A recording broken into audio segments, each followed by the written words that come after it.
Have you ever had that moment when you're in the middle of a seemingly normal conversation, maybe having coffee with a friend, discussing work or weekend plans, and suddenly a strange question pops into your mind? Is all this even real? I'm not talking about a dramatic existential crisis or a sci-fi episode. I mean that subtle, almost imperceptible moment when you look around and for a split second, everything feels artificial, like you're watching a very well-produced movie of your own life. Maybe it happens when you're endlessly scrolling through your social media feed and realize you've been consuming videos of people you don't know for hours, living lives that seem more exciting than yours, and you ask yourself, when was my real life replaced by this constant performance of an edited version of myself? Or maybe it happens at work, performing tasks created by others within systems you didn't design, following rules no one can fully explain, and you get the eerie feeling you're part of a game whose rules were changed without anyone telling you. This feeling isn't new in human history, but it has never been as widespread and persistent as it is today. What you're experiencing is the result of one of the deepest transformations our species has ever undergone, the shift from a tangible, relatively stable reality to one increasingly mediated, constructed, and manipulated by systems operating beyond our individual comprehension. For most of human history, questioning reality was a privilege reserved for philosophers, mystics, and those with enough time to ponder abstract questions. For the majority, reality was what you could touch, smell, taste, and see directly. You woke up with the sunrise, worked with your hands, spoke to people physically present, and your biggest concerns were tangible: finding food, staying warm, caring for your family.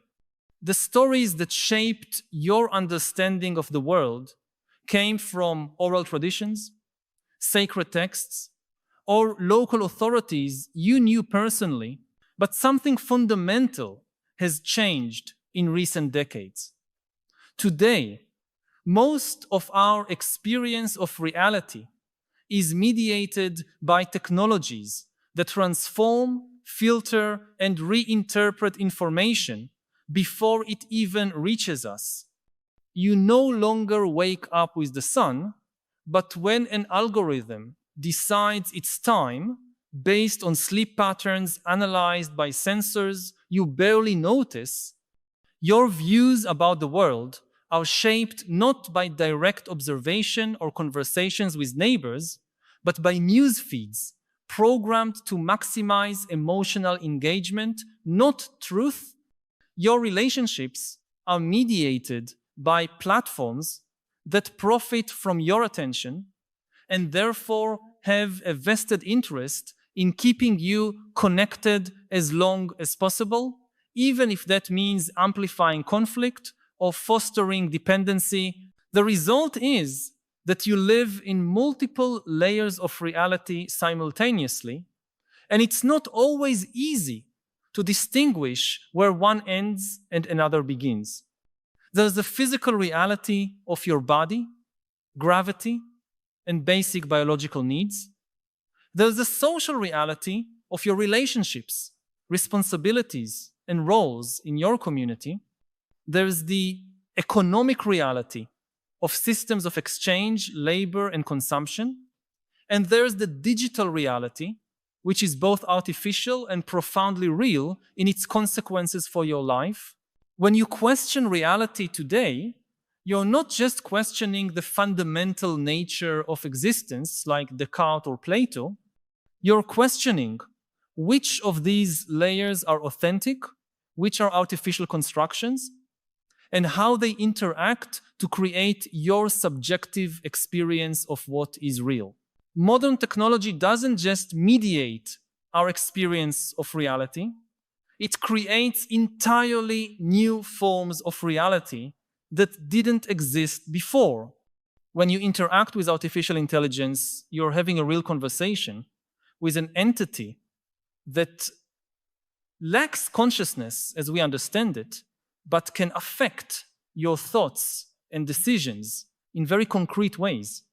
When you participate in a virtual economy, buying digital items with real money to use in worlds that exist only as code, your actions carry real economic consequences, even if the context is entirely fictional. When you build an online identity that is part authentic, part performative, that identity becomes part of your social reality, even if it's in part a conscious construction. This multiplication of reality layers creates a phenomenon we might call ontological fatigue. Ontology is the branch of philosophy that studies the nature of existence and being. Ontological fatigue is the mental exhaustion we experience when we constantly have to navigate between different definitions of real without having clear criteria to distinguish between them. You feel it when you must quickly switch between a work video call where you perform a professional version of yourself, a text conversation with your family, where you are expected to be caring and attentive, and a social media scroll session where you must judge, admire, and compare yourself constantly. Each of these interactions demands you activate different aspects of your personality and apply different criteria for what's important, true, or valuable. The questioning of reality you're experiencing isn't just an intellectual curiosity, it's an adaptive response to an environment that has changed faster than our psychological capacity to process it. Your brain, which evolved to navigate relatively stable and predictable environments, must now deal with an amount of information, stimuli, and choices that would be incomprehensible to any previous generation. The questioning arises as a protective mechanism.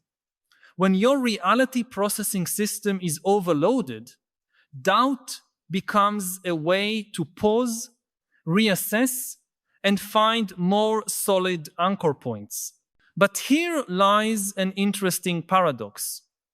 The more we question reality, the more real our experience of questioning becomes.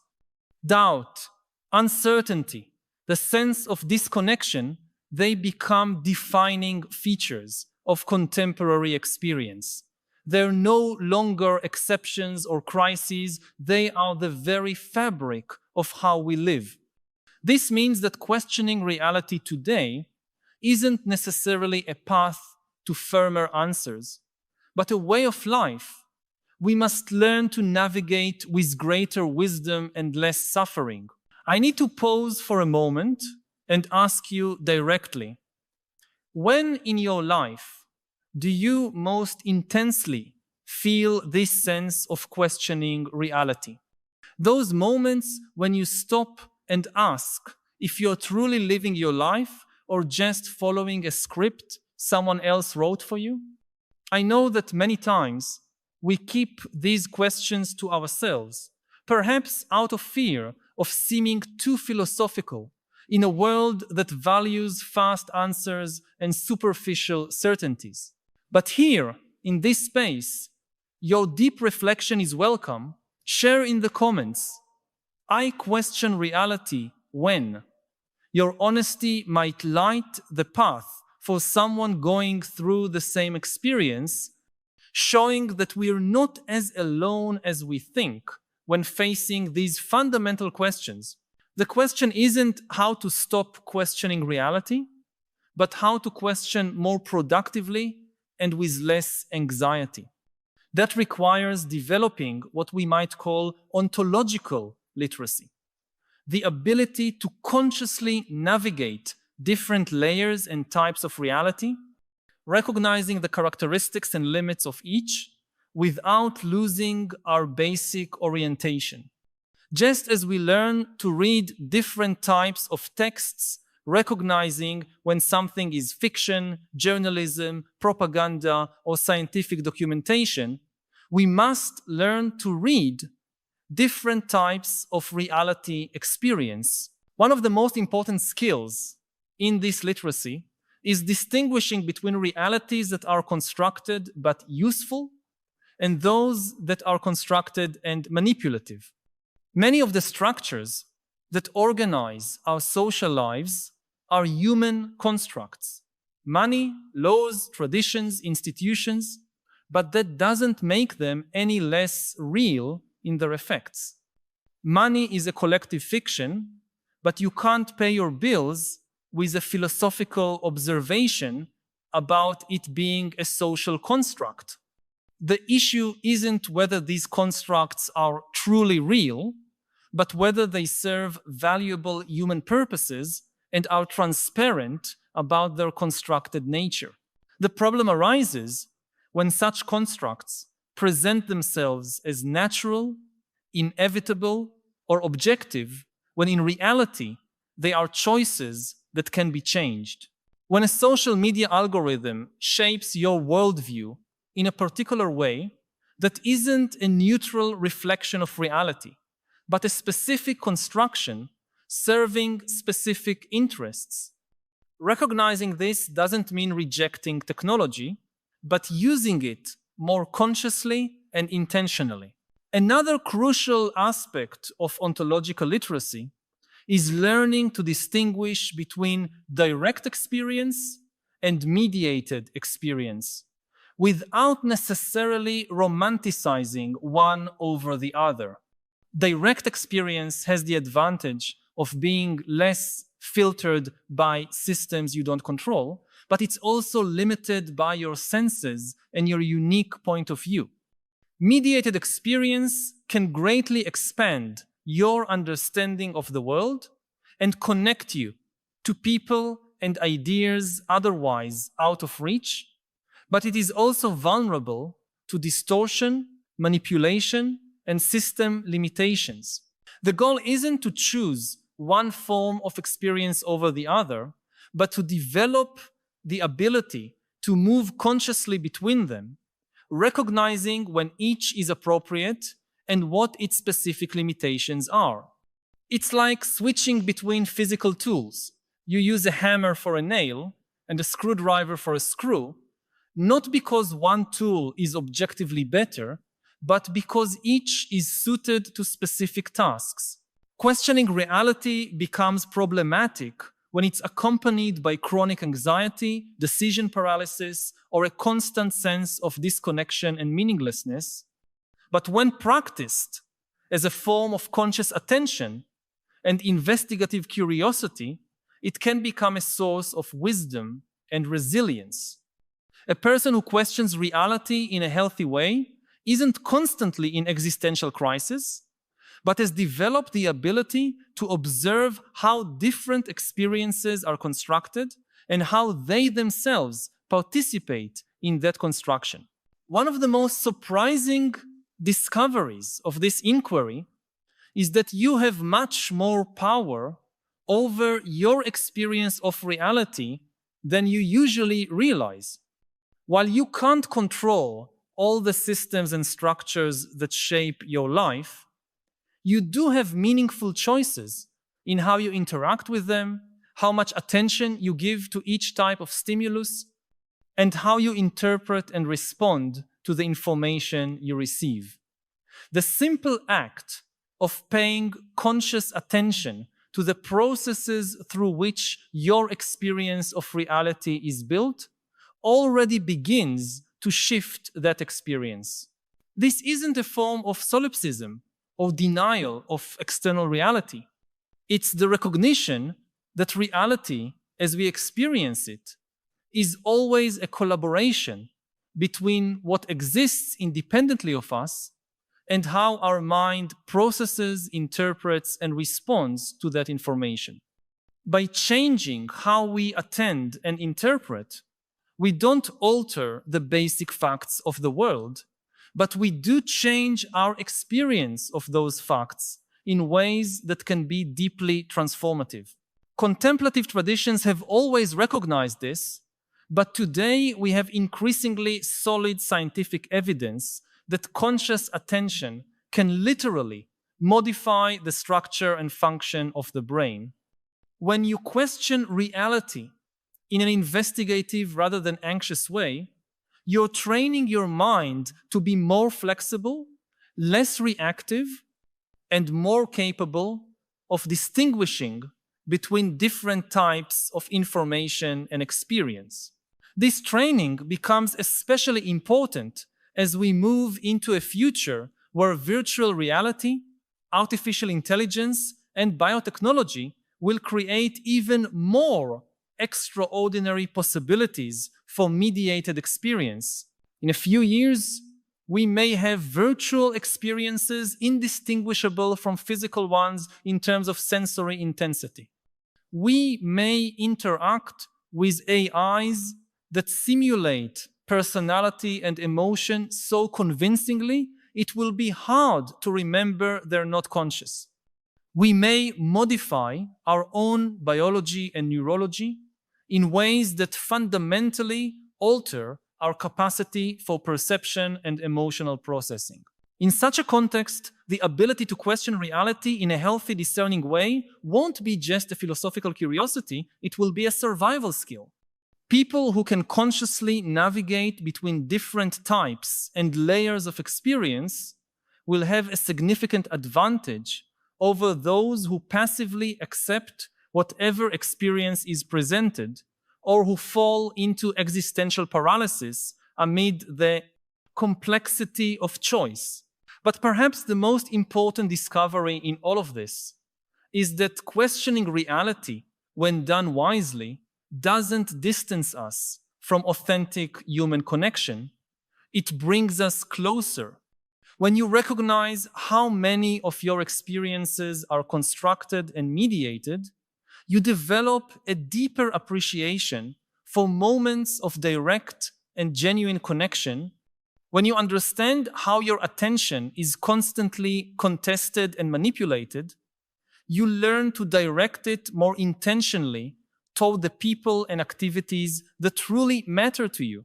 A person who questions reality in a mature way does not become cynical or disconnected, but develops what we might call compassionate realism.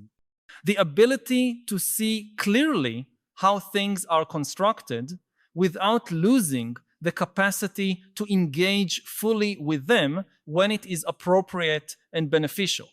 It's like learning to enjoy a movie even knowing it's an artificial production, or forming deep friendships even while recognizing that many social conventions are cultural constructs. The future of humanity may depend to a large extent on our collective ability to develop this form of wisdom.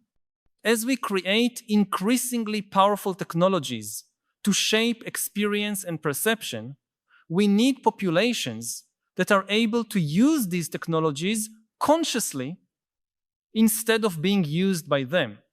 This doesn't require everyone to become professional philosophers, but it does require us to develop a basic form of literacy about how our experience of reality is constructed and how we can participate in that construction more intentionally. Questioning reality in this context becomes an act of both individual and collective responsibility.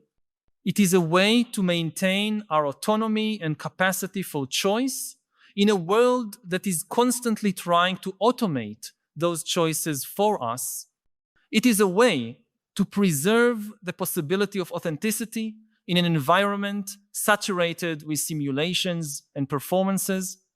And it is a way to stay connected to deeper values and meanings in a culture that often encourages us to live on the surface of ourselves, when you question reality today, you are not just having an interesting personal experience, you're engaging with one of the most important questions our species faces: how to maintain our essential humanity while we create increasingly sophisticated ways of transcending the traditional limitations of the human condition. The answer is not to reject change, nor to embrace it uncritically, but to develop the wisdom necessary to consciously navigate the transformations we are creating. Questioning reality is ultimately a form of love. Love for truth, even when it is complex and uncomfortable. Love for human possibility, even when it is uncertain and vulnerable. And love for conscious life, even when it requires more effort and attention than the unconscious alternative. When you feel that strange question arise in your mind, that subtle sensation that something is not quite as it seems, you are experiencing one of the most precious and distinctive aspects of human consciousness, the ability to observe our own experience and question it in pursuit of greater clarity and wisdom. If these reflections touched on something you've been feeling but perhaps haven't found the words to express, know that you are not alone. By subscribing to the channel, you will connect with a growing community of people who share your concerns and your desire for a deeper understanding of the philosophical challenges of our time. Each week, we meet here to explore together the great questions that define our era and to seek not just understanding, but wiser ways of living amidst the transformations we are witnessing.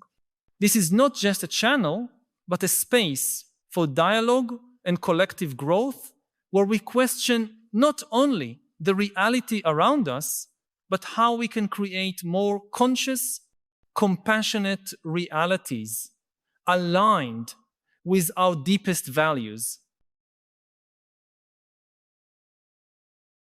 There is this naive expectation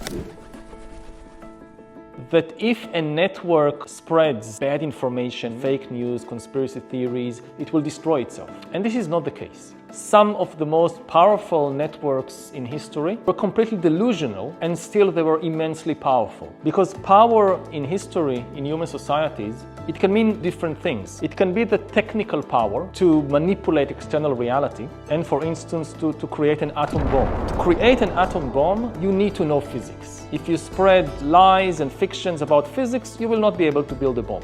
But power in human networks also depends on the ability to get a lot of people to agree on something and cooperate on something. If you want to build an atom bomb and you just know physics, you will not succeed. You need millions of people to help you. You need people to mine uranium and to build nuclear reactors and to grow wheat and potatoes, so all the miners and the physicists will have something to eat. How do you get millions of people to cooperate? In history, it's often done with fictions, with stories, and a story doesn't need to be true in order to succeed in uniting people. To build a bomb, you need to know the truth about physics or the bomb won't explode. But a powerful story can explode even if it's based on fictions and fantasies.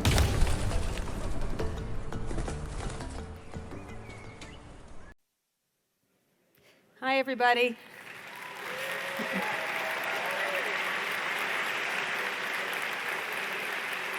So I'm very excited to be back here. Last time I was here, I was talking about my own book with Sam Altman, who did an excellent job, a little frightening how good he was as an interviewer for my book. But I'm very excited. I've interviewed Yuval, I think several times, but I'm super excited that he wrote a book about AI, really, but it's actually about the history of information, because he's a historian by trade. And so I'm super excited to talk about that. I'm thrilled you're all here. You missed the vice presidential debate. It's probably a good thing. This is much more interesting. And we won't be talking about eating dogs, so that's good. We're already way ahead. And I'm very excited. He needs no introduction. What an amazing man, what an amazing author. And this book is sure to be another bestseller. Yuval, come out, Yuval Harari.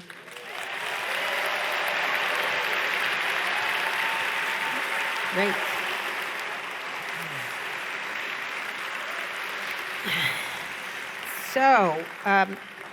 So we have a lot of questions, and then we'll get to questions from the audience at the end. We can't see you very well right now, so apologies if I don't, but we will bring up the lights when you ask questions. But I've got a bunch of them. This is actually going to be put on with Kara Swisher on the podcast, it should be really interesting and a great discussion. So welcome to City Arts and Lectures. It's great to see you again, and thanks for joining me. Thank you. It's really good to be here with you. So we're here to talk about your latest book, Nexus, a brief history of information networks from the Stone Age to AI. It's not brief. It's quite a large and long book. From the Stone Age to AI in 400 pages, it's quite brief. Oh, all right. Okay, fine. Okay, all right. Okay, if you say so. Your first bestseller, Sapiens, obviously, a brief history of humankind. I like to use brief all the time. Came out in 2011. and honestly, these books could kill a small dog, speaking of dogs. And then you wrote Homo Deus, A Brief History of Tomorrow in 2015. Yeah. And again, despite the titles are not so brief. So let's talk about what you were trying to do with Nexus and how it relates to these other books that you wrote and why you decided to do this. And then we're going to get into history first. So, it picks up where I left off with Sapiens and with Homo Deus. Mm-hmm. The two main questions at the basis of the book is, first of all, if humans are so smart, why are we so stupid? Mm-hmm.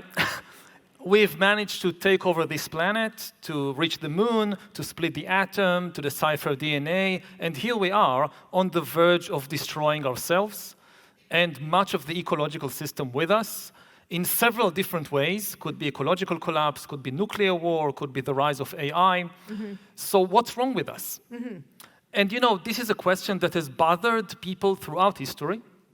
And you have a lot of answers in mythologies and theologies that tells us that there is something wrong with us. Mm-hmm. There is something wrong with human nature. Mm-hmm. And Nexus takes a different view. The problem is not in our nature. The problem is in our information. Mm-hmm. If you give good people bad information, they will make bad decisions and self-destructive decisions. And then the book goes on to explore the long-term history of information. Why isn't information getting better? Mm-hmm. You would have expected that over thousands of years, our information will get better, and it really doesn't. Large-scale modern societies are as susceptible to mass delusion and really insanity, like mass insanity, as Stone Age tribes. If you think about the 20th century with Stalinism and Nazism, far more powerful, of course, than Stone Age tribes, a lot more sophisticated information technology, but still can be extremely delusional. And when you look at the world today, we have the most sophisticated information technology in history, and people are unable to hold a rational conversation anymore. There's a technology term for that, which is very technical, which is garbage in, garbage out, right? And I think it explains quite a bit of it in a really kind of very easy, simple way. But the point you're making is this is historical. This is a historical thing. It's just more sophisticated in the garbage that we're making for ourselves, correct? But the garbage is not accidental, and it's effective in one important thing. It's effective in creating order. And one of the key ideas of the book is that humans control the world because we can cooperate in larger numbers than any other animals. And to create a large-scale cooperative system, you need two things which pull you in different directions. You need to know some truth about the world, but you also need to preserve order between large numbers of people, thousands, millions, billions. And the truth is not the easiest way to do it. In most cases, fiction and fantasy and stories and narrative. downright lies are more effective in creating order among people. So one of the things that I think about a lot today, and we'll get into this in a minute, I want to get to history first, is the idea that technology and information is either a tool or a weapon. Technology used, whether it's the printing press, whether it's papyrus, it's both used as both, and it will always be used as a weapon no matter what happens. In every historical, a spear is always a weapon, but a knife is a better example. It's a tool and a weapon. Obviously, AI is very hot right now, but in Homo Deus, you discuss the benefits and dangers of new information technology, especially if humans lose control. And you write in Nexus that since Homo Deus, your conversations about AI have gone from being idle philosophical speculations to having, quote, focused intensity of an emergency room. What is that conversation right now, from your perspective? About AI? I mean, there are two conversations. One is simply understanding what we are facing. What is AI? Why is it dangerous? What is the threat? And a lot of people have difficulty grasping it. It's not like nuclear weapons. Right. That the danger was obvious, and nuclear war, which will just kill everybody. What's the danger in AI?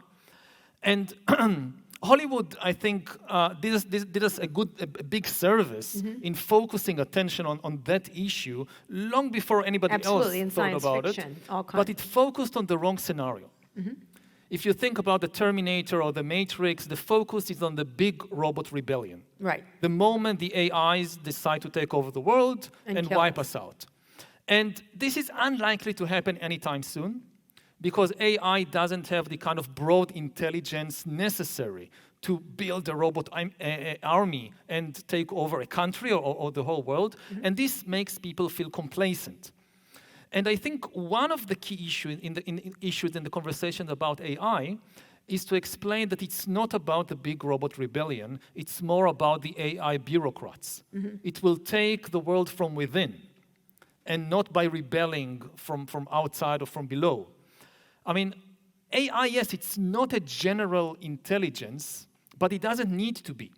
Within a bureaucracy, you need a very kind of narrow intelligence to gain enormous power. If you think about a lawyer, for instance, as an example, if you drop a lawyer in the middle of the savannah, he or she are not particularly powerful entities. They are much weaker than a lion or an elephant or a hyena.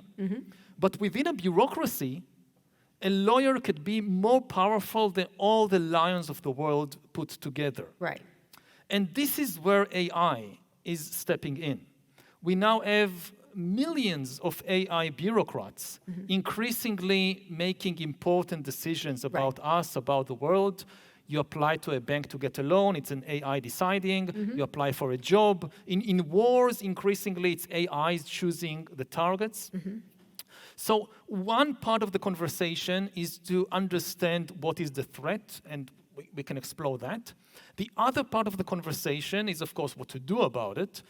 And here I think, almost everybody after a certain amount of time agreed that the best thing would be to simply slow down. Give human societies... Not everybody agrees that. No, not everybody does. Because of an argument that I'll get to immediately. They will say, ideally, yes, it would be good to slow down because it would give human society time to adapt, but we can't slow down, we can't afford to slow down, because then the bad guys, our competitors here or across the ocean, they will not slow down and they will win the race, so we must run faster. And then you have this kind of paradox that basically they are telling us we have to run faster because we can't trust the humans, but we think we'll be able to trust the AIs. Right, exactly. And, you and I had this discussion with Daniel Kahneman, the late Daniel Kahneman, about the decision-making of AI versus decision-making of humans. I don't know if you remember that. But one of the things that's, I think is interesting to explore at the beginning, though, is the historical, what's happened historically with much lesser information systems that humans construct. So the tacit assumption of this information age is what we call, I think all ages have been information ages in a lot of ways. As you said, that more information will lead to the truth, which will lead to more wisdom, more openness, a better world. Obviously, that's naive, and you discuss that. And you define the information instead as something that creates new realities by connecting different points of view into a network. Talk a little bit about that, because this concept is standard in mathematics, right? But as a philosopher, do you see any, and historian, do you see any danger in separating information from truth? Most information is not truth. The truth is a very small subset of all information in the world. The truth is, first of all, it's costly. If you want to write a truthful account of anything, you need to research, you need to gather evidence, to fact check, to analyze. That's very costly in terms of time and money and effort. Fiction is very cheap. You just write the first things that comes to your mind.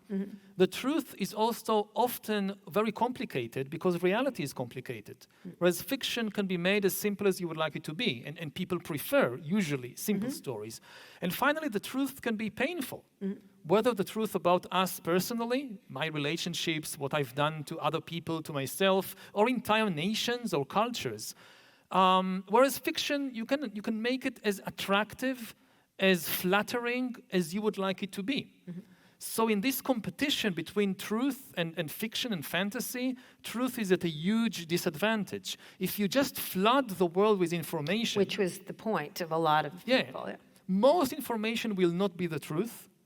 And in this ocean of information, if you don't give the truth some help, some edge, the truth tends to sink to the bottom, not rise to the top. Right. And we see it again and again throughout history, every time people invent a new information technology. So it's really interesting because I was just reading Rachel Maddow's prequel where she talks about Joseph Goebbels talking about this. Like if you flood the zone with bad information or just anything, it washes out the truth. And of course, Tennessee Williams said the truth is at the bottom of bottomless well. You can never get to it. And someone more modern, Steve Bannon.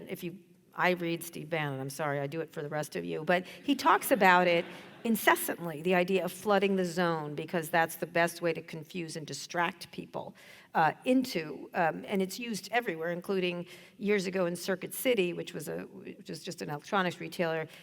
When I walked in, there was a bunch of TVs, and they were all going. And I said, why is that doing it? And the person goes, oh, it's the wall of confusion. And I was like, what? He goes, we want you to buy a certain television set, so we want to upset and confuse you and then make you wander through a racetrack situation, and then you'll buy the TV we want. Oh. Which I know, right? It was brilliant in a way. But as you said, it's not a new thing. So we're used to equating new technology with scientific progress, this virtuous circle, like the case of the printing press. And this was a really interesting part of your book. So let's go a little bit in history. You noted that when the Gutenberg, the press was invented, instead of science, and such as Copernicus's On the Revolutions of the Heavenly Spheres, one of the founding documents of science, of the scientific tradition, you wrote the real bestseller of the 15th century was a book called The Hammer of Witches. Yeah. Talk a little about The Hammer of Witches. Okay. It was a bestseller. Huge bestseller. Yeah. Huge bestseller. So basically, especially in a place like this, in San Francisco and Silicon Valley, you talk with people about information, they will eventually reach out to history to give you some historical analogies.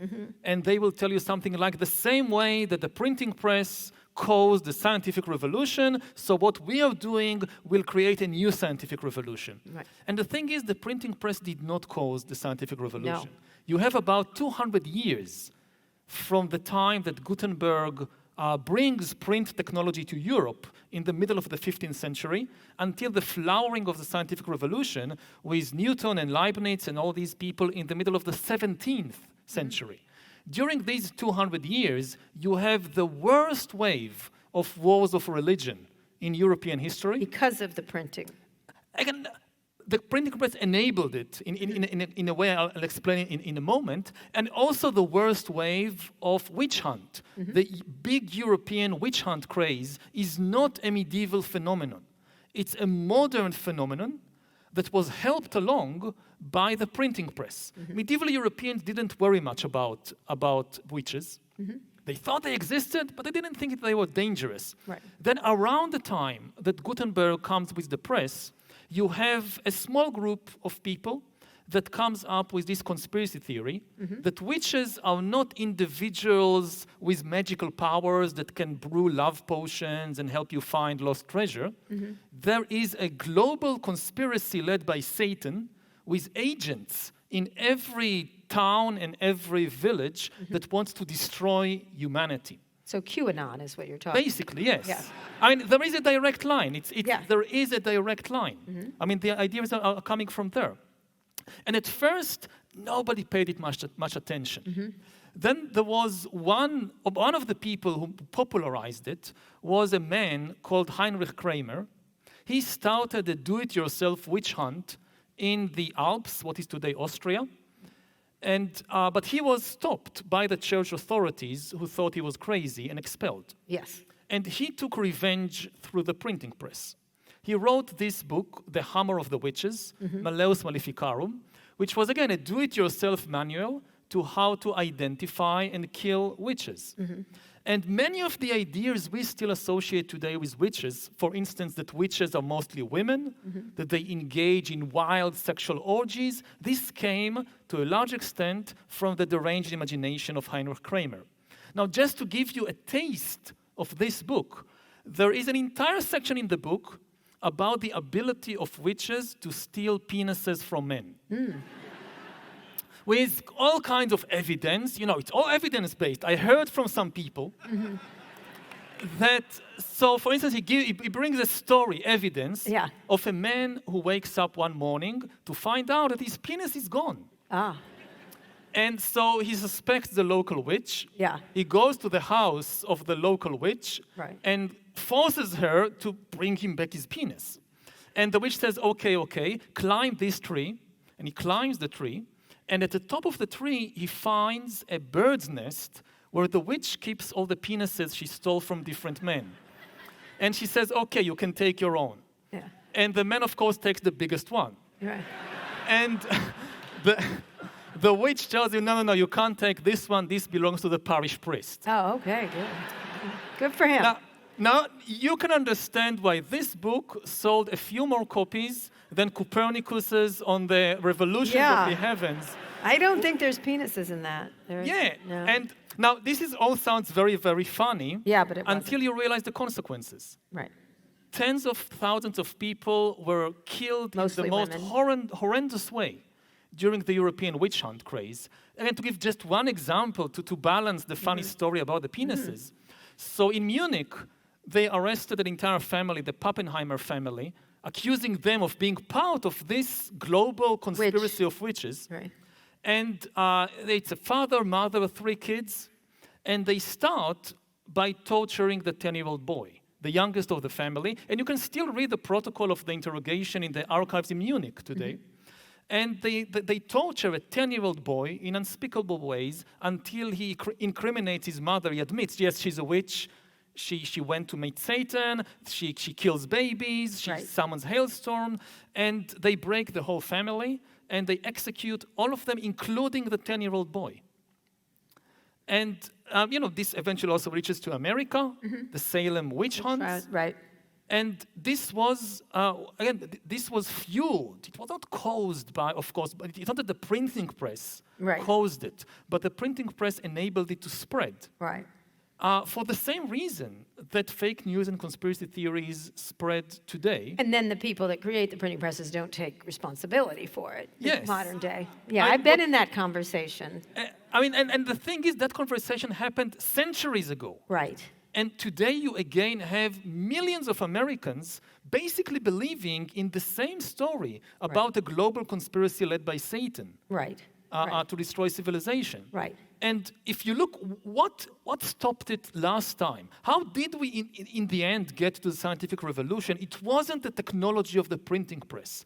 It was the creation of institutions that were dedicating to sifting through this kind of ocean of information and all these stories about witches and so forth, and developing mechanisms to evaluate reliable information. And to be trusted by the population, correct? Which is very easily fooled.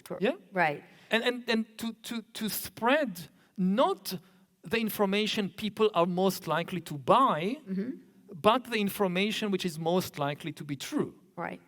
You know, when you send a manuscript to a scientific publisher to be published as a paper or as a book, so they want to know not only if will this sell a lot of books or a lot of But is copies. this true? Is it true? Right. What kind Which of I think evidence is, do you have? you know, one of the things that's happened, if you fast forward to today, and I want to ask a couple more historical things, because it happens again and again, this constant narrative of lying, essentially, that people tend to believe, was when I had an interview with Mark Zuckerberg where we were talking about Alex Jones, who is one of the greatest purveyors of misinformation, a totally heinous character in our modern history. And I was like, why don't you take him off the platform? He's clearly lying, and it's not true, and these kids weren't child actors, and they're actually dead, and it's damaging to the parents, it's damaging to everyone. And for some reason, he switched the conversation to Holocaust deniers when we did this interview, and I was like, oh, what a mistake on your part, but fine, we'll go to Holocaust deniers. I was like, no, let's stay with Alex Jones, but he did it, and I went along. And he started to talk about that Holocaust deniers don't mean to lie. And I felt that was the definition of Holocaust. I was like, wow.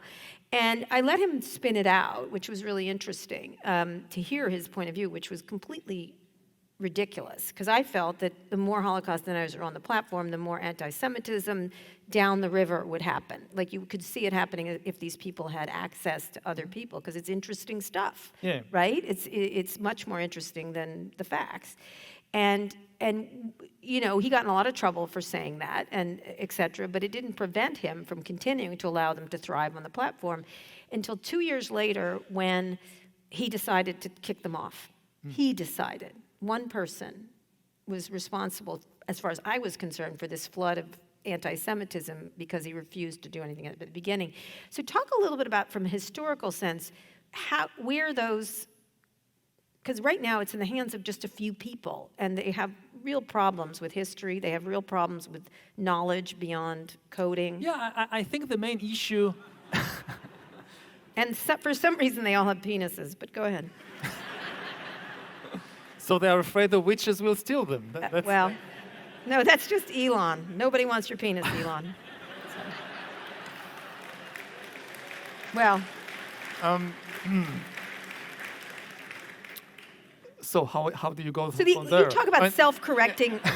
You talk about the importance of self-correcting mechanisms. That's what you call it. Yeah, I think, again, the key point about all these issues is not whether people are allowed to say these things. Yeah. Because here, I would tend to actually agree with Zuckerberg, with Elon Musk, with others. We should be very careful before we start simply silencing people. You cannot say that at all. Well, let me make a point. They do silence when they feel like it. Yes. So you're aware. It's a lot of hypocrisy. I know. Okay. But I think, again, when it comes to really censoring, there is a discussion to be had. Right.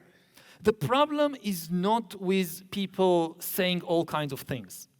The problem is with the platforms deliberately promoting particular kinds of things that spread hate and fear and anger and outrage. It's at some point, even Elon Musk said it's not freedom of speech, it's freedom of reach. No, he didn't say it. He copied it from someone. But go ahead. It was said years before. But he was willing to repeat it. Sure. But the thing is that people produce an enormous amount of content all the time. Right.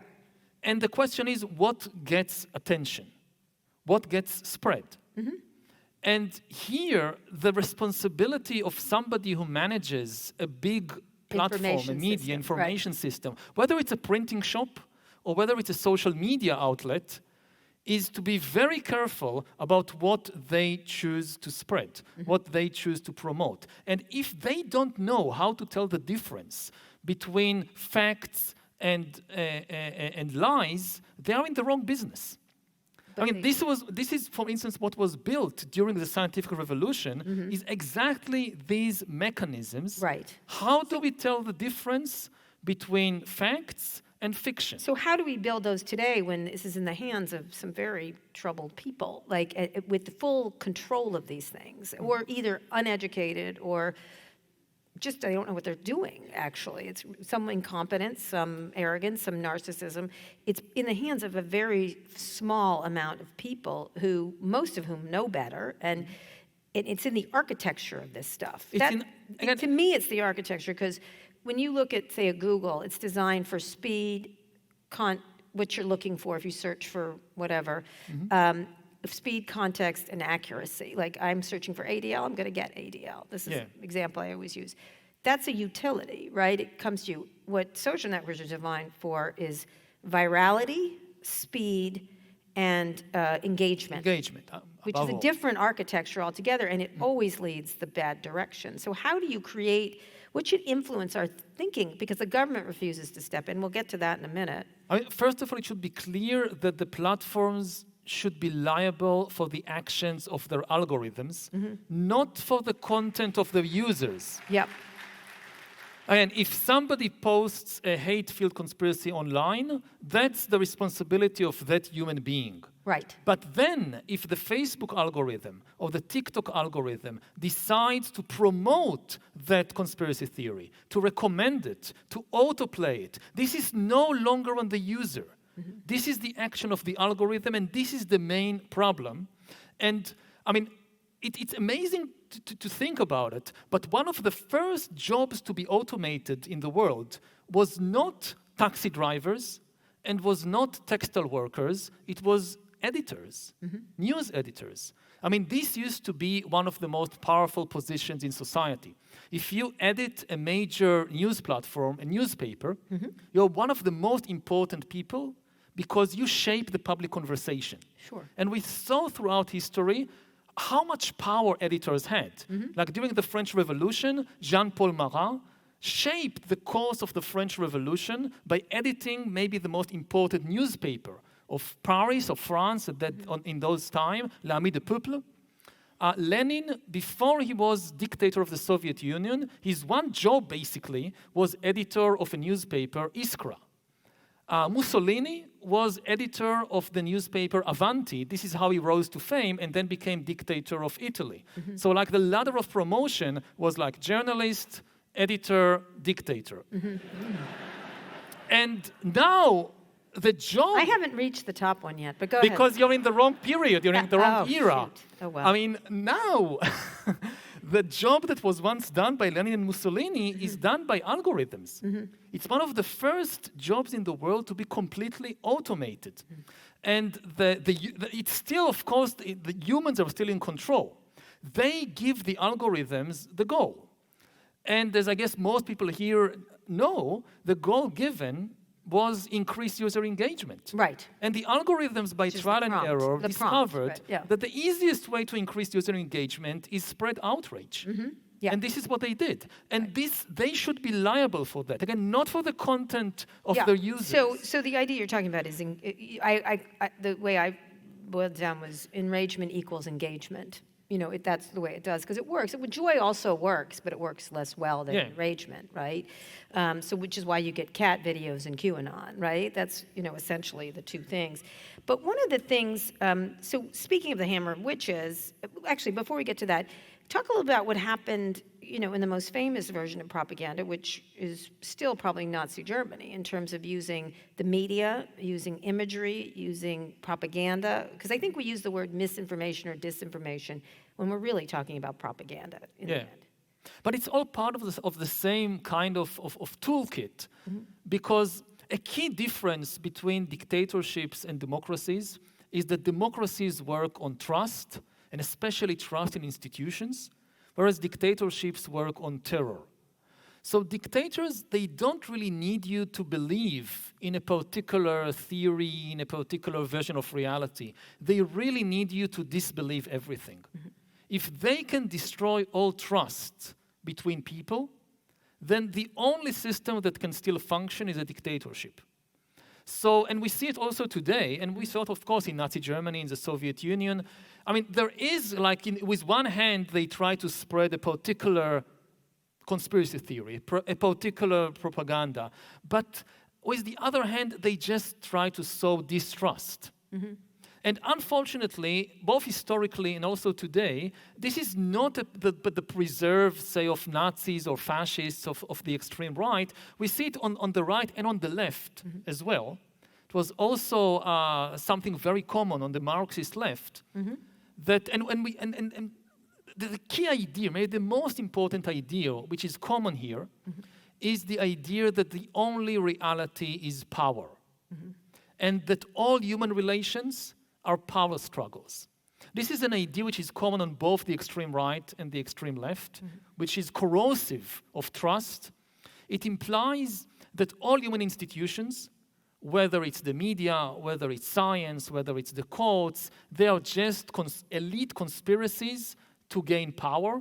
Whenever somebody tells you something, the question to ask is not, is it the truth?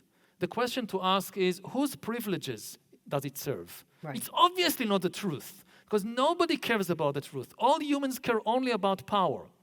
So every time somebody says something, the only question is, who is gaining in power by this?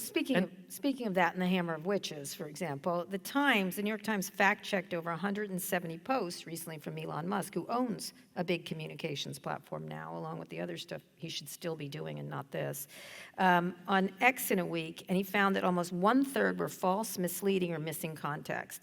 His posts have coincided with harassment campaigns on election officials, so basically he's using it's not a public square, it's a private square owned by the world's richest man, to burn people in his own way. So what do you think about that? How do you assess social media at the moment in its ability to self-correct? Why would it, if one rich person who has somehow lost the narrative has the ability to do this in so many ways?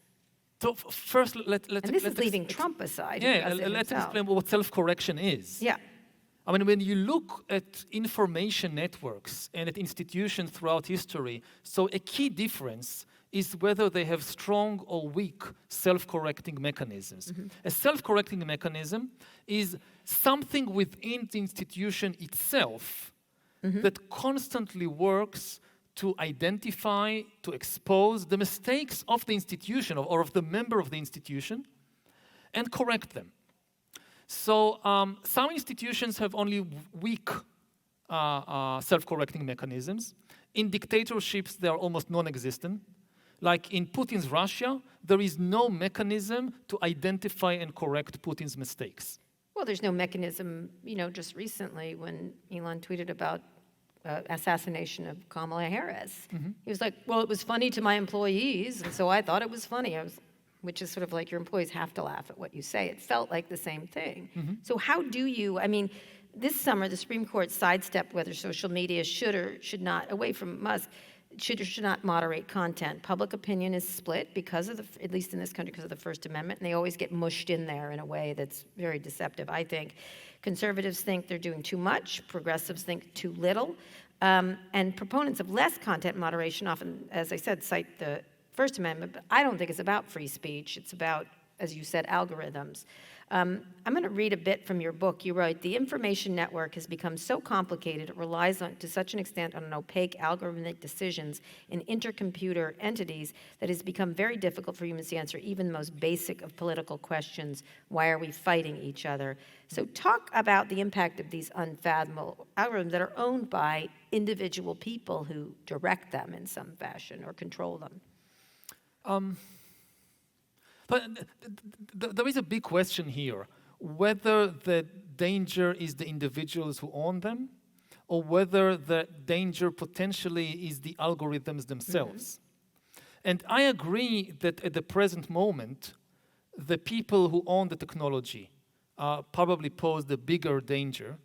But in the long term, we have to take into account that this is the first technology in history which can potentially make decisions and invent new ideas by itself. Right.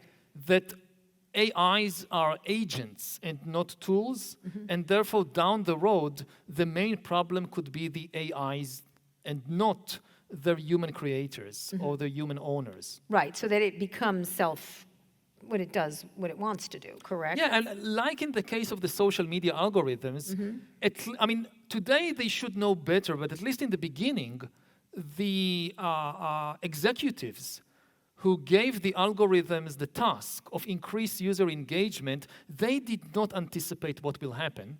And I think that most of them definitely didn't want what happened. That the corrosion of trust and the collapse of the public conversation and the destabilization of democracy, this was not their plan. Well, they certainly should have anticipated. It wasn't very hard to figure that out, correct? I mean, I was in a meeting with Facebook when they showed Facebook Live, and I said, oh, what happens when people murder each other on this thing? What happens when someone puts a GoPro on their head and does a mass murder? What happens when there's bullying, suicide? And literally the person there was like, you're a bummer, Kara Swisher. And I was like, yeah, I am. You know, like humanity has become sometimes a bummer. So how do you then self-correct that? Because the thrust of your book is about AI, and you say we're at a critical moment of canonization, that AIs will become full-fledged members of our information network. Let me read this section, because you're talking about the people are the problem now, but the algorithm itself will be, the AI algorithm Could become the main problem down the road.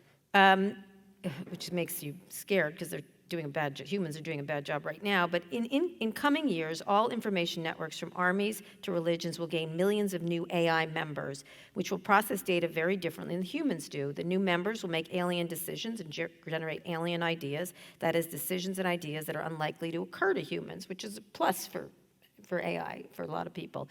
The addition of so many alien members is bound to change the shape of armies, religions, markets, and nations. Entire political, economic, and social systems might collapse, and new ones will take their place. That's why AI should be a matter of utmost urgency, even to people who don't care about technology and who think the most important political questions concern the survival of democracy or their fair distribution of wealth. That sounds terrifying, because people are doing a terrifically bad job right now. So talk about, you were not an optimist when it comes to AI. You know, you're saying Mark Zuckerberg and Elon Musk are one thing, but boy, wait till you get a load of this AI kind of thing. I mean, first of all, it's obvious that AI also has enormous positive potential. Sure. Otherwise, we would not be developing it. Right. Well, there is the money, but go ahead. Yeah.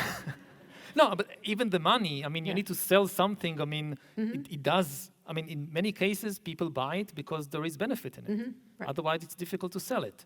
But the key thing is that human societies are extremely adaptable if we give them enough time. And this is just moving too fast. We don't have time to adapt, again, to these completely new financial systems, armies, religions, which will be created by all these new AI agents. You call them alien and not artificial intelligence. Why is that? They are alien, not in the sense of coming from outer space, of course. Although I can't wait till they get here and fix everything, but go ahead. Right about now, guys, get down here. It's because, you know, artificial intelligence conveys, I think, again, a complacent and wrong idea that these things are artifacts. And people, when they think of artifacts, they think we create them, so we can control them, we can anticipate them. And the most important characteristic of AI is that you cannot really anticipate it, because it learns and changes by itself. If a machine cannot learn and change by itself, it is not an AI. It is an automatic machine. If you think about, you know, a washing machine, a coffee machine, you have lots of automatic machines which are not AI. It's only AI if it can learn and change by itself, which means that it's going to be very difficult to anticipate and to control what it's going to do. Even though it's fueled by our own information that we've been uploading the past 2 decades, correct? Yes, I mean, it works. I mean, it eats all the information that humans have produced, not just in the last 2 decades, in the last tens of thousands of years. If you think about AIs that produce images, so we feed them with all the images created since the cave art of 40 and 50,000 years ago. And they eat the whole of it within just a few months and then start creating new things. At the first kind of generation, it's mostly similar to what humans have produced so far. But I guess that very quickly, they will start to become more and more creative, which also means more and more alien, more and more different from human creations. Now, we have been used to living, throughout history inside human culture. Like everything, all the images, all the poetry, all the financial systems, all the armies, they all came ultimately from the human imagination, from our mind. And suddenly, very quickly, we will find ourselves living inside a culture which is more and more an alien culture, coming out of the calculations and confabulations and imaginations of a non-organic entity. Which was originally fed by us. Which was originally fed by us, the same way that we eat the plants and we eat animals, and still we can create things that plants and animals can't. Right. It's like you go back 3 billion years or whatever, so you have these, the atmosphere of the Earth had almost no oxygen in it. Then you had these microorganisms that polluted the atmosphere with oxygen, and this killed almost all the organisms in the world. A few of them adapted to the oxygen, and we are their descendants. But eating all this oxygen, we can still do stuff that these microorganisms from 3 billion years ago couldn't anticipate and can't understand. So why do you assume it wants to kill it? The idea is it doesn't want it. One of the things it does what it does. It does what it does, so we don't know what it'll do. So again, to take something, think about the financial system. The financial system is a good example because it is the ideal playground for AIs. AIs have still a big difficulty with the messy physical, biological world. This is why every year you have these promises that next year you have all the self-driving cars on the road, and it turned out to be much more difficult because you have to deal with traffic and humans and broken roads and dogs and whatever. So it's difficult. The financial system is easy. The financial system is only data. It's data in and data out. That's it. So this is kind of AIs, this is their ideal playground. Right. What happens if you give AIs more and more power to make decisions and also invent new stuff in the financial that we system. hadn't thought of, right? Exactly. One of the things which is really interesting is that tech people are using a term agent, co-pilot, friend, assistant, like they're lesser than, essentially, than humans, and we are completely in charge. I just recently spoke with Microsoft AI CEO Mustafa Suleyman, and they have a new word at Microsoft called agentic, which is agent. Which is agent. It's not a word. I don't care. I think it's a new word they invented. Okay, fine, but it's not. And you're ringing the bell. Talk about what you think between the thinking of AI as a tool or agent, because that's what they're leaning in on. This is we're here to help you. And it reminds me of which I always say, the Twilight Zone episode, To Serve Man. It's a cookbook, right? Like that when they came, I don't know if you ever saw it, but you should. It's a cookbook. It's not here to serve man. It's to serve man with a side of potatoes, I guess. When you talk about this idea of agentic, you're talking about something very different because they're using companion, friend, everything. That's going to be your teacher. Is an entity that can make decisions by itself that you can't anticipate, and that can invent new ideas by itself that you can't anticipate, that can learn and change. So they had, for instance, this famous experiment that OpenAI did when they wanted to test GPT-4 before releasing it, and they gave it the task of solving CAPTCHA puzzles, and it couldn't solve the CAPTCHA puzzles, all these kind of strings of twisted words you need to identify. Yeah, neither can I. So they gave it access to the TaskRabbit online a web page where you can hire people to do things for you. And GPT-4 tried to hire a human to solve the CAPTCHA for it. Makes sense. The interesting thing was the human got suspicious. The human worker on TaskRabbit wrote, "Why do you need help solving CAPTCHA? Are you a robot?"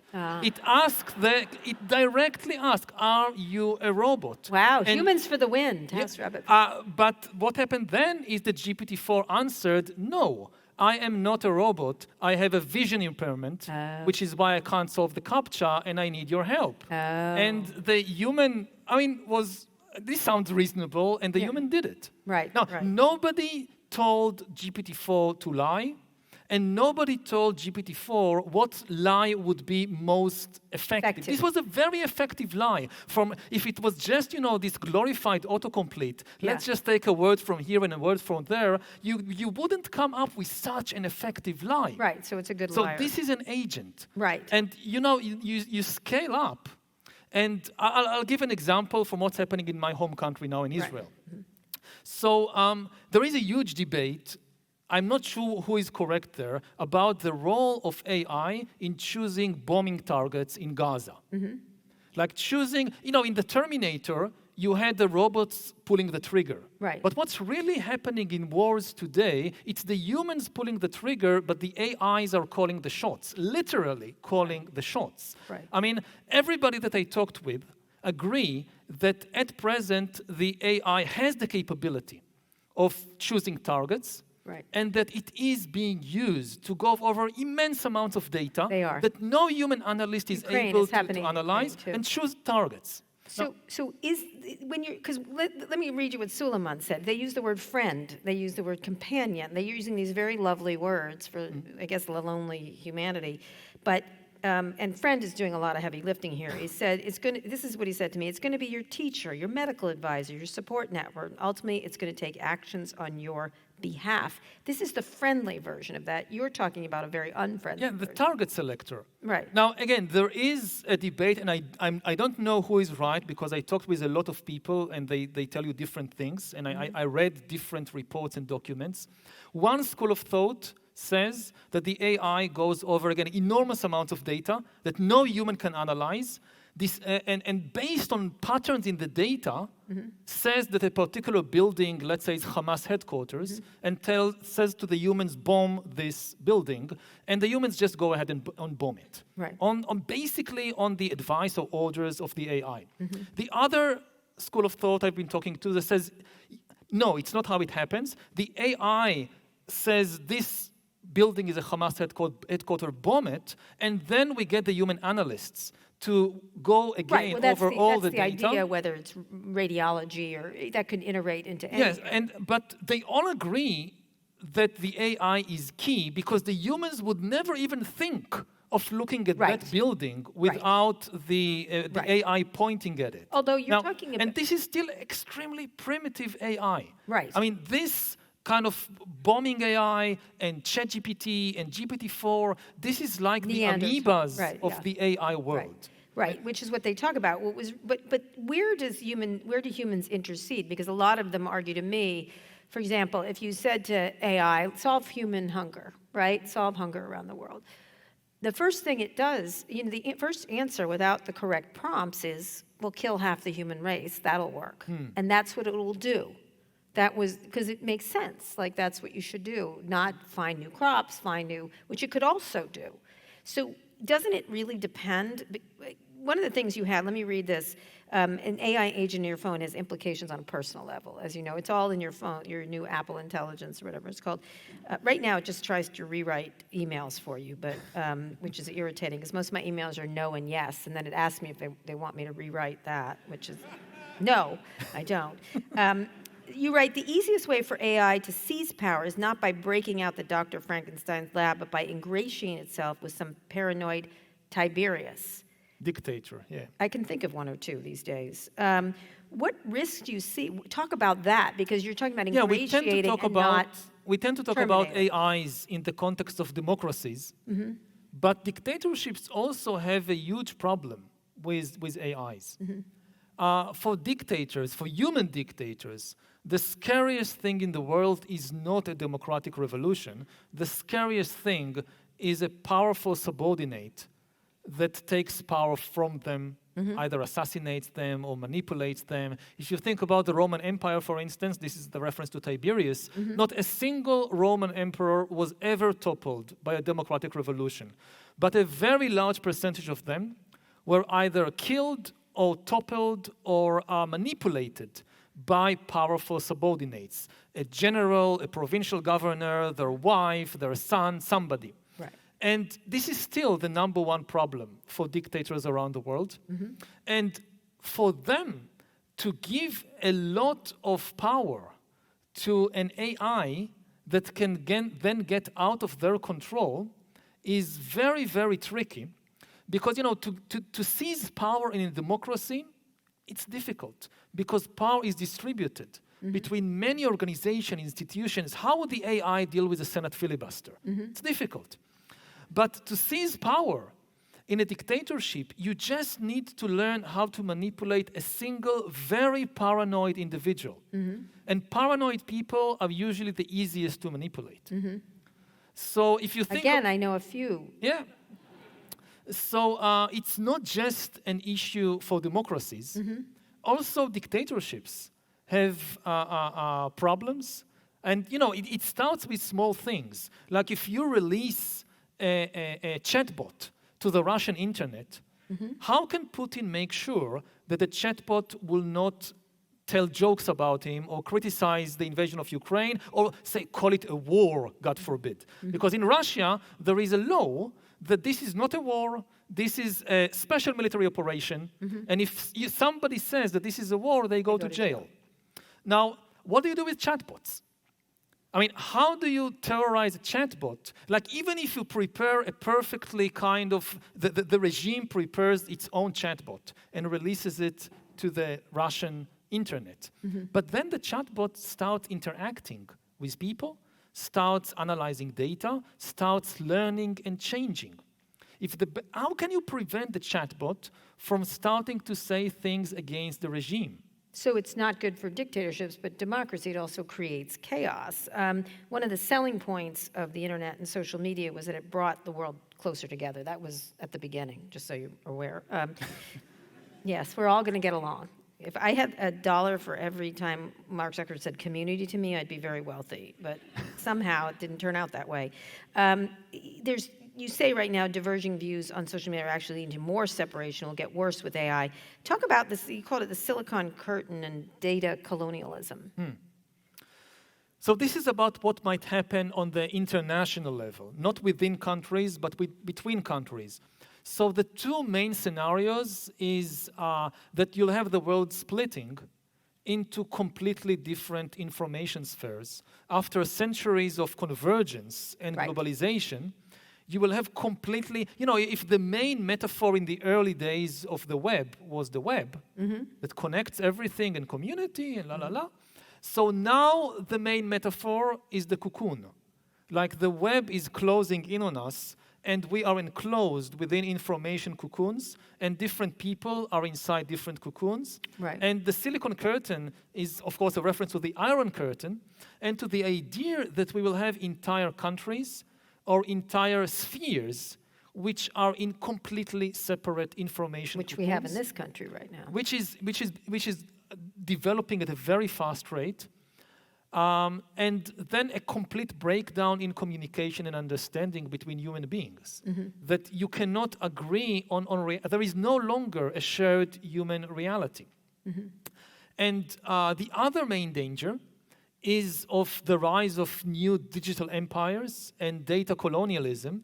The same thing that happened in the 19th century with the Industrial Revolution. The few countries that industrialized first, they had then the power to conquer and dominate and exploit the rest of the world. This can happen again with AI technology. But it doesn't have to be countries, it can be people, right? It can be people inside the country, but I think the biggest worry is still on the international level. Some countries will become fabulously wealthy because of AI, and the US and China are the front runners here. But other countries could completely collapse. Their economy could completely collapse, and they will not have the resources to retrain the workforce, to rebuild, to adapt to the new AI economy. So we can have a repeat of the imperialist drive of the 19th century, and this time centered around data. To control a country from afar, you will no longer need to send in the soldiers and gunboats and machine guns. You will basically just need to take out the data. Right. If you have all the data of a country, you have all the data of every journalist, every politician, every military officer, and you also control the attention of the people in that country. You control what they see, what they hear. You don't need to send in the soldier. Right. This has become a data colony. So before we go, we're going to get to questions in just a second. I want to talk about regulation. You've been advocating for AI regulation for a while, so have I. Last year you signed the open letter causing for a pause, which very nice, but it didn't happen, just FYI. Nobody really expected it. No, it did not. And they're, OpenAI is raising $150 billion. A valuation of $150 billion. They're raising $6 billion. Lots of people in Silicon Valley signed it, and then started their own thing. I think of one or two people. You didn't. Here in California, Gavin Newsom recently vetoed a bill that would have been the first legislation in the nation to put up AI guardrails. It was a problematic bill. It was somewhat unspecific, but it required safety testing. It mandated a kill switch, turn off AI systems. And many who criticized it said it was focused too much on frontier models. And then Stanford professor Fei-Fei Li, who was one of the early AI people, also warned that it would disadvantage smaller developers. And they're trying to rewrite it, but there's almost no regulation anywhere, and there's no global regulation. There's some of banning bots, deep fakes people are talking about. What do you see as the regulatory scheme work here to do this? Because we haven't been able to do the last one. Yeah. Not one. So I think that there are three things I can say. I mean, there are two regulations which should be obvious. One is that corporations should be liable for the actions of their algorithms. You developed it, you deployed it, you're liable, like with cars, like with medicines, like with agree. Food. The other is that AIs, you should ban counterfeit humans. AIs and bots are welcome to interact with us only if they identify as AIs. So transparency. Yes. Right. But, I mean, it's going to be impossible to just regulate AI in advance because, again, it's an agent, because it learns and changes very, very rapidly. The only thing that can work is to create living institutions, not kind of dead regulations that are written in books, but living institutions staffed by at least some of the best talent on the planet and with enough budget to understand what is happening and to react on the fly. And again, before we even get to regulation, the first step is observation. We need eyes before teeth. Like most people, even in this country, hardly understand what is happening and why is it dangerous. If you go to the rest of the world, to the countries which might end up as data colonies, they are even in a worse situation. Right. Because they have to rely on what the American or the Chinese companies or governments tell them. So what we need urgently is an international institution, again, with the best talent and with enough budget to simply tell people what is happening and what are the dangers. And now we can discuss what regulations... Almost like a nuclear regulatory commission is kind of what you're talking about, right? Like, but again, with nukes, it was relatively easy to understand the danger. Right. With AI, it's a very rapidly developing because there's technology. positives to it. The Surgeon General talked about this. There's never been technology that's both positive and possibly devastating to humanity. So my last two questions. You say also that unsupervised algorithms should be banned from curating public debates. Yeah, absolutely. People do such a good job at it already. I would trust the humans more than we have thousands of years of experience with humans. We don't have experience with AIs. I mean, in the tech world, I often hear the opposite argument. We have thousands of years of experience with humans. We know we can't trust them. The AIs, we don't know, so maybe they'll be good. Yeah. And that's a huge, huge gamble. Yeah. Yeah. So I want to finish on this. You write, you said the survival of democracies depends on their ability to regulate the information market, which we have not done at all. Like, at all. Yeah. Not one. I was just recently on a CNN debate with this guy who was a Trump spokesperson, spokesmodel really, because he didn't know anything. I said, how many laws are regulating the internet and free speech? Because he was going on about free speech, and he goes, hundreds. And I said, 0, but you're close. you know.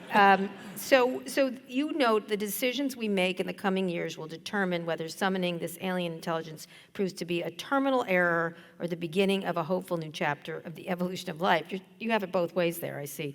So before we go, what's your worst case scenario and what's your best case scenario? Ooh, you know, the worst case scenario is that AI destroys not just human civilization, but, you know, the very light of consciousness.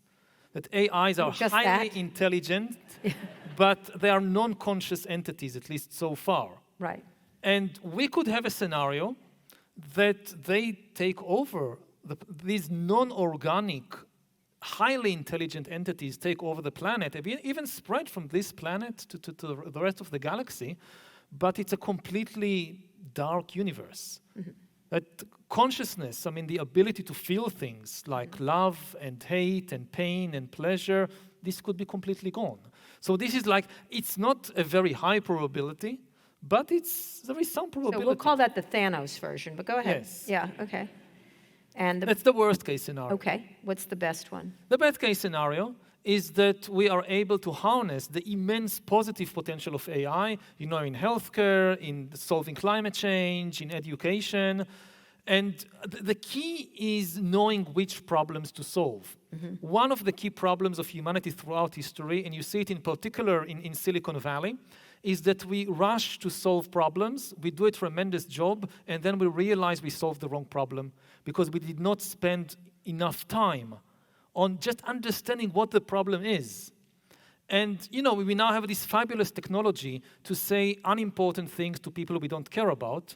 Mm-hmm. And we still don't know how to say the most important things to the people we most love, we most care about. Mm-hmm. So it happens again and again in history. Right. That again, we are so wise when it comes to, you know, finding the technical solutions, but we just don't spend enough time on choosing the right problems to solve. Right, absolutely. You don't use emojis then, I guess.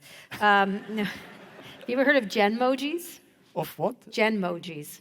No. This is an Apple thing. You can generate any emoji you want. Oh, so like a face. Anything. Okay. You just describe it and the emoji's generated. All right, we're going to get to questions from the audience. Think about your Genmoji, what you want to make, and waste your time doing that. Well, the machines take over and kill us, I guess. That's where we're going. Are you a positive person or a negative person? What would you say? I try to be a realist. Right. Well, you're a historian. As a historian, I'm a historian, yeah. As a historian, are you positive or negative? You know, I know a lot of terrible things that humans have done. Yeah. But I also am familiar with a lot of very good things that humans have done. I mean, we've managed to shift from a situation when we can only trust, say, 50 other people in the band, like this small hunter-gatherer band, to a situation when we can now trust, to some extent, hundreds of millions and even of billions of people in a country or all over the world. I mean, the food we eat, almost all of it, is grown and produced by complete strangers on the other side of the world. Yeah. So this is really remarkable. Yeah. So it's not only bad news. Again, in this discussion, who should you trust more, the AIs or the humans? I think, yes, we have thousands of years of experience with humans, and we've actually made some significant progress in building trust between humans. So this is why I think we are still better gamble on the humans and not on the AIs. Okay. All right, so questions from the audience? We'll talk about a couple of them.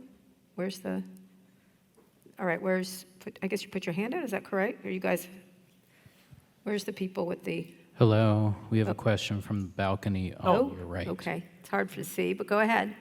Hi, thanks for coming. I really enjoyed Sapiens, and there was one particular part that gave me pause, if I could read it. It's, you say, cognitive dissonance is often considered a failure of the human psyche. In fact, it is a vital asset. Had people been unable to hold contradictory beliefs and values, it probably would have been impossible to establish and maintain any human culture. So I agreed with almost everything in Sapiens, and this one idea, it just completely flabbergasted me. It's the exact opposite of what I believe. And I was wondering, this was written a while ago, I was wondering if the political experience, especially in this country, if you've update your opinion, or if you could elaborate. Thanks so much. Great question. So just to explain the idea that the reality is so complicated that to come up with a theory, a model that just explains everything in a perfect way is impossible for humans. So if you look at any culture, if you look at any ideology, any religion, there are always these contradictions inside them. And if we could not, to some extent, live with the contradictions, we could not have cultures and ideologies and religions and financial systems and states and so forth. The question is, what do we do with them? And I think the positive side is to acknowledge these contradictions and use them as fuel to think further, to explore further. What is really dangerous, I find, is the kind of fanaticism that sees only half of reality, or only half of you shut down half your brain or one eye, and you just don't acknowledge part of reality because of the inability to deal with the cognitive dissonance. Mm-hmm. And this usually leads to the greatest crimes in history. It's not a matter of, it could be secular ideologies like communism, it could be religious ideologies, is if you have if you're comfortable with exploring the cognitive dissonance, I think you'll be okay. But if you go in the kind of fanatical direction, I'll just have this one idea, one key unlocks all the problems in the world, this tends to be the most dangerous. Okay, next question. This question is all the way to your right in the orchestra. Okay, right here. Got it. I see you. Hello. I have a question. So you talked a lot about technology companies, regulation, specific people. Could you talk a little bit more about the individual responsibility? So the analogy that I have in my mind, so information is like food. It's very easy for people who are obese, who drive the car every day, get the bad food, to blame the government, blame the regulations, the quality of the food. Mm-hmm. While the answer there is, of course, in regulation, but there is something that individuals have to do to complement that. Sure. And in the public discourse, there is not so much information about what we as individuals need to, how do we live with this going forward. Thank you. Yeah, the only thing, can I say, there are no regulations. So it's not, we're either getting tainted meat or not. And so in life, that doesn't happen. That's just one thing, is we don't get signals from the government. Not enough. I mean, first of all, again, the number one responsibility is not on the individuals. I mean, these are extremely powerful and complex systems, and we shouldn't play, it's like with climate change, that yes, each individual should do their part, but ultimately it's a trick by the big corporations to kind of shift the blame and do a kind of guilt game. Oh, everybody is guilty, and you go home and feel guilty for what you did and leave us out of it. So the number one responsibility is first on the government and on the big corporations. But of course, individuals have the responsibility, at least in their own life, and I really like the analogy with food. And I basically, agree that everybody should go on an information diet. That the same way that with food, a century ago, food was scarce, people would eat whatever they could get, and especially if lots of sugar and fat in it, that's good, lots of energy. Now food in many places around the world is super abundant. You have all this industrially produced junk food, which is deliberately pumped full of fat and sugar and salt to make it addictive. And people have, at least many of us have understood this is not good for us, and we need an information diet, and we need a food diet. And it's the same with information. Once it was scarce, we consumed anything we could get, the only book in the village. Now it's super abundant. You have all this junk information around. So the idea that more information is always good for you, this is nonsense.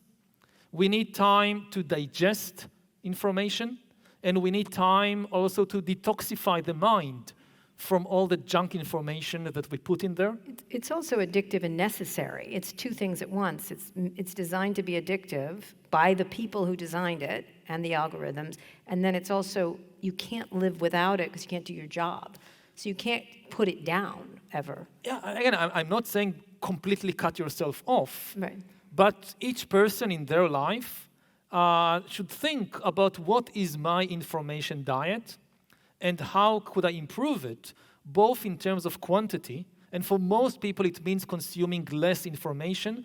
And again, consuming less information and going on an information fast every now and then means I have more time to digest and to detoxify the information I already consumed, and also be more mindful about the type of information that you put inside your mind. Right. So absolutely. Okay. Time for, I think, 2 more questions. Where is the person? This next question comes from the balcony in the center. Okay. All right, right there. I see you. Thank you. I read about the vacillation in capabilities between platform AIs and individually controlled AIs that might even run on a gaming computer, say. Mm-hmm. What's that going to look like moving forward if individuals or affiliation groups can control their own agents? And what are the implications? Will it just amplify their tribal, they'll incentivize it to say, give me QAnon? Mm-hmm. Or will they, and what would it look like to say, give me the truth? Mm-hmm. Well, I mean, with regard to give me the truth, the expectation that AI will give us the truth is unlikely to be realized. Again, because most information is not the truth.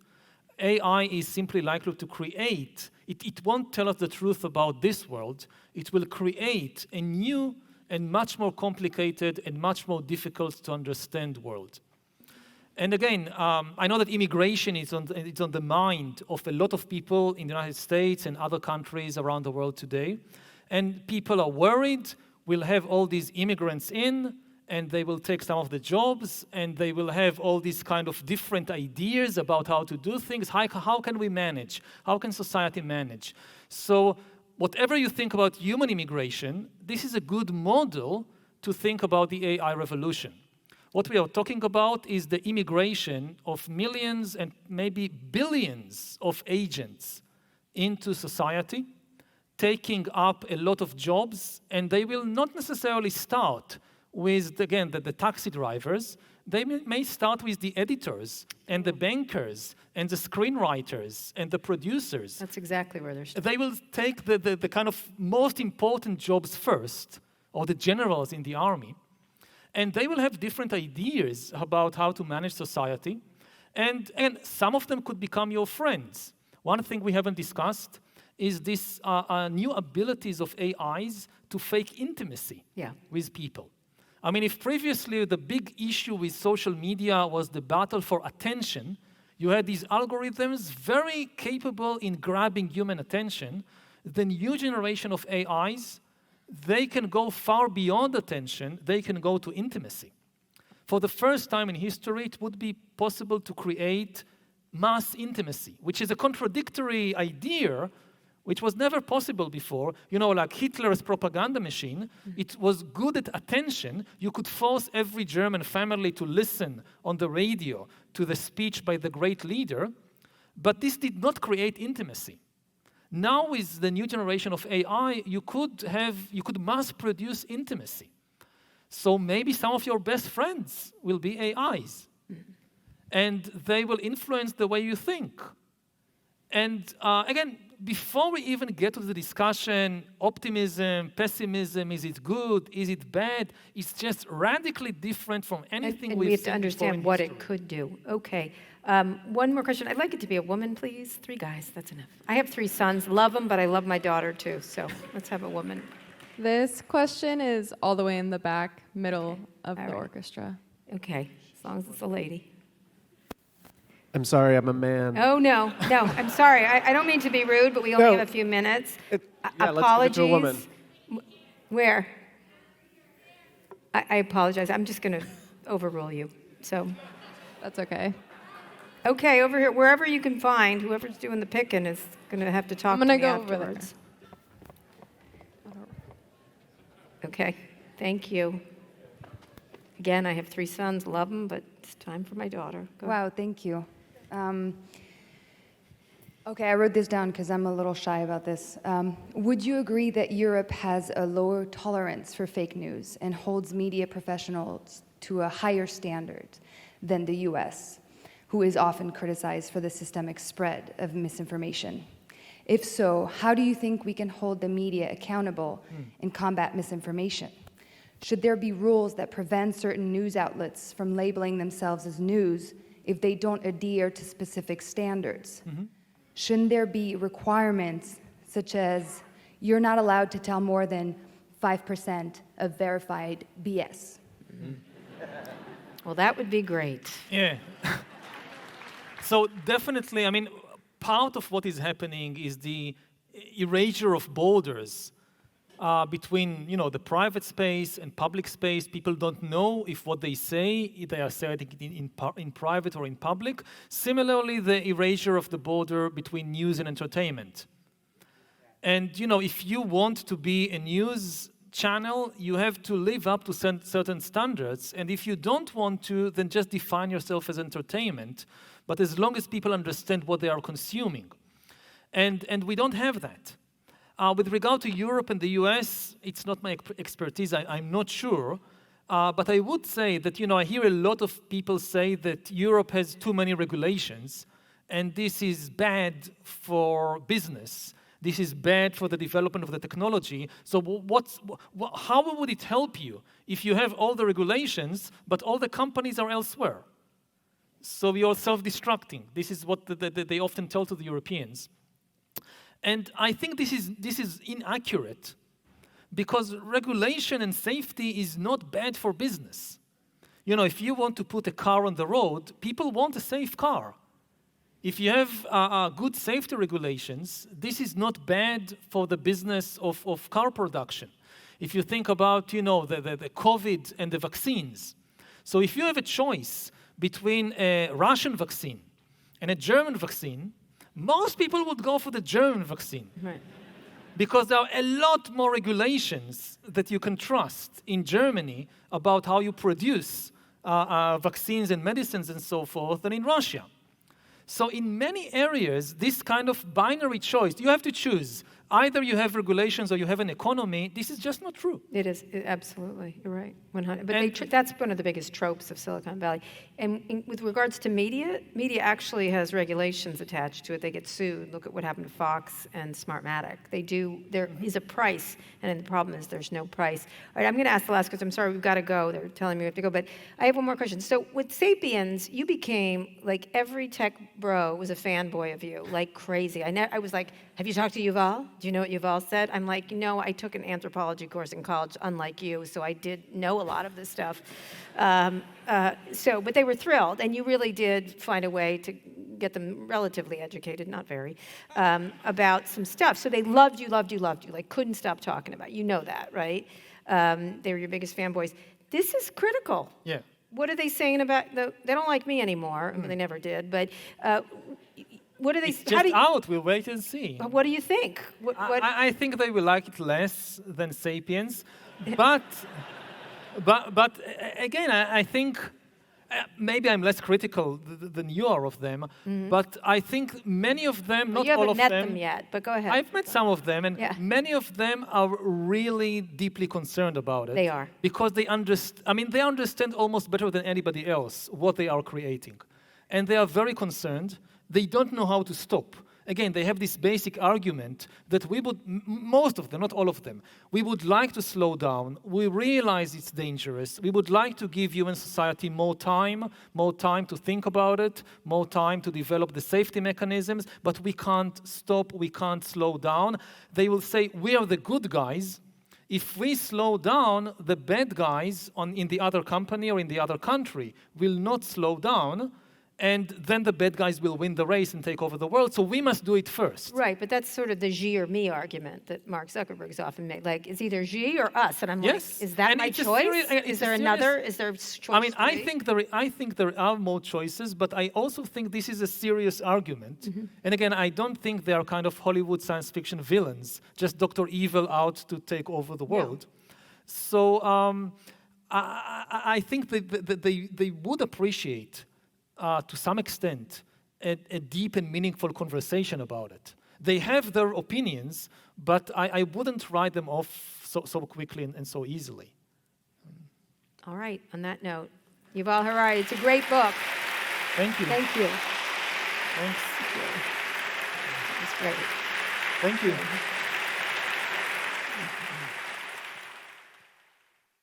Wars of conquest, which were taboo since 1945, are coming back.